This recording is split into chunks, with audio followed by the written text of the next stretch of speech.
Hello, I'm Sunny Williams. I'm up here on the International Space Station. So this is Node 2. This is a really cool module.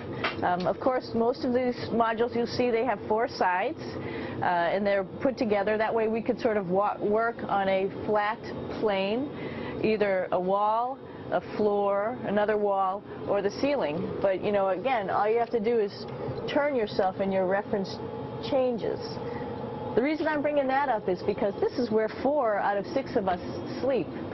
And so people always ask about sleeping in space. Do you lie down? Are you in a bed? Not really, because it doesn't matter. You don't really have the sensation of lying down.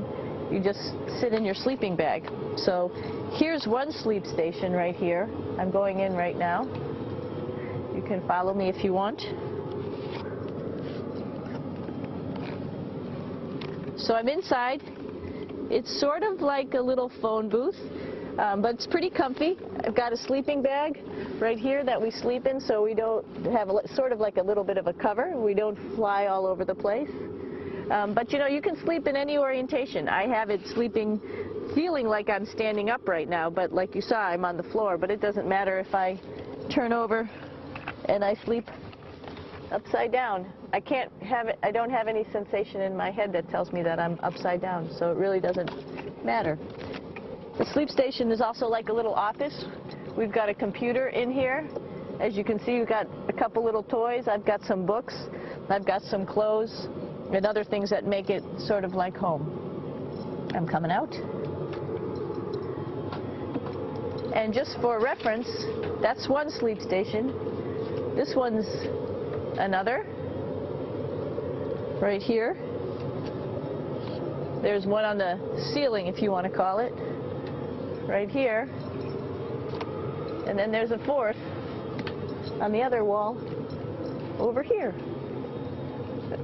So all of us sleep in a little bit of a circle. All right, come on back. There's more to show you.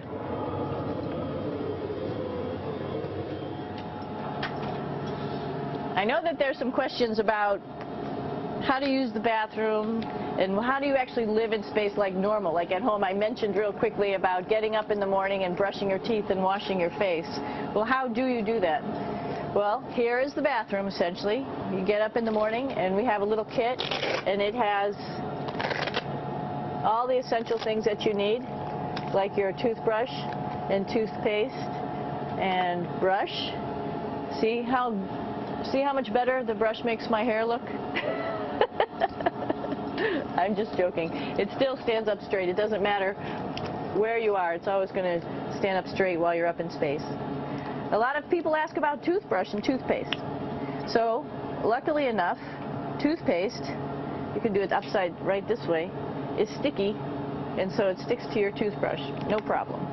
Another cool thing is that water sticks to your toothbrush too.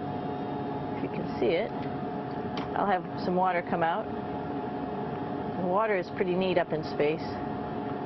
It'll stick to your toothbrush and it will make a big bubble, and that's just by surface tension. And then you can drink it. So a lot of people ask about what do you do with the toothpaste after you brush your teeth.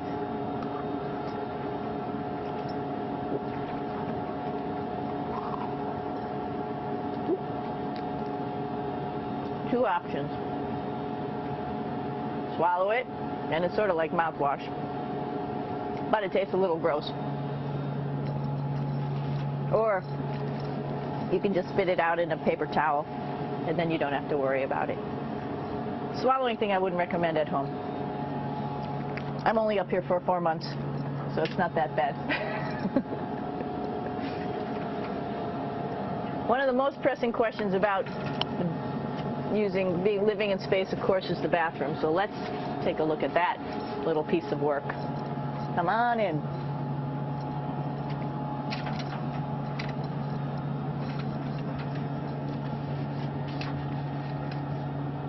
Here we are at the throne. This is awesome. You might see the little You might have noticed a little moon on the outside. This is our orbital outhouse right here.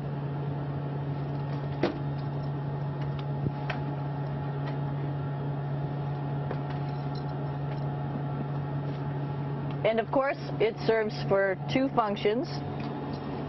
Number 2, right here. I'll show you. But you see it's pretty small, so you have to have pretty good aim, and you'll be ready to make sure things get let go the right direction. And it smells a little bit, so I'm closing it up. And that's, of course, for number 2. And this guy right here is for number 1. So there's sort of two slightly separate functions, but you can do a little, essentially both, by hanging on right here and doing number 1 and number 2. I might add it's color-coded, so you really don't get it mixed up, which is nice. This is yellows for number 1. And also, there's a selection of paper. People always ask about toilet paper. What do you do with toilet paper? What kind of toilet paper do you have? We have gloves just because sometimes it does get messy. We have some Russian wipes, which are a little bit coarse if you like the coarse type of toilet paper. We have some nice tissues, which are nice and soft if you like soft toilet paper. We have Huggies, just for any cleanup. You know, we were all babies once, and this sort of helps. And then if things get really out of control, we have disinfectant wipes, just to make sure we clean up here. Because, you know, just like the water I showed you, the number 1 stuff can sort of go all over the place if you don't aim correctly. And did I mention both of these have a little bit of suction, so they should keep things going in the right direction. But like I said, sometimes things get a little out of control if you are out of control yourself flying around. So we have lots of protective stuff. And of course, you do have your privacy. There's a little door, so other people know that you're in there. Here's a pretty cool place. This is sort of like in your house where everybody meets in the morning. After you wash your face, brush your teeth, you want to find something for breakfast. And this is our kitchen. You might notice there's all sorts of foods here. It's like opening the refrigerator. You got all your different stuff that you want to have: drinks, meats, eggs, vegetables, cereals, bread, snacks. And that's a good place. That's where you find all the candy. Side dishes, and then some little power bars just in case. So we have all this type of food. Some of it is dehydrated, and so we have to hydrate it, fill it up with water. Some of it is already made, and then all we have to do is heat it up. So something like this, I'm pulling out barbecued beef brisket. Pretty yummy. Not only is this food made in the U.S., but we also have food here from Japan. We've got Russian food. As you can see, all these red containers are filled with food that's from Russia. And then we get some of our specialty stuff, some things that we like, some of our favorite stuff that your family can send up. In fact, I like fluffernutters, and so I got sent up some fluff so I could make my fluffernutter with peanut butter. So you have a lot of food up here, no problems.